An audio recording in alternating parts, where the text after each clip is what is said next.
সাথে সাথে অন হবে এবং আমাদের গাছে জল দেবে। আমাদের গাছ পর্যাপ্ত পরিমাণে জল পেলে বা ময়েশ্চার লেভেল হাই হয়ে গেলে তখন রিলে অফ হয়ে যাবে এবং পাম্পটিও অফ হয়ে যাবে। এখানে আল্ট্রাসনিক সেন্সারটি যে কোনো কিছু আনওয়ান্টেড কিছু প্রবেশ করলে সেটিকে সেন্স করছে এবং তৎক্ষণাৎ বাজারটি বাজছে এবং আমাদের মোবাইলে নোটিফিকেশান হচ্ছে।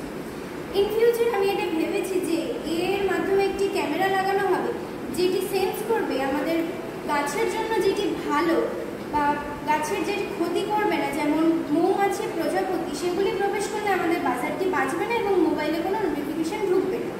কিন্তু যেগুলি আমাদের গাছের জন্য ক্ষতিকারক, যেমন গবাদি পশু, সেগুলি প্রবেশ করলে আমাদের বাজারটি বেজে উঠবে এবং আমরা মোবাইলে তৎক্ষণাৎ নোটিফিকেশান পেয়ে যাব। এবং আমরা আমাদের স্কুলের ছাদ বাগানে এই সিস্টেমটি চালু করেছি।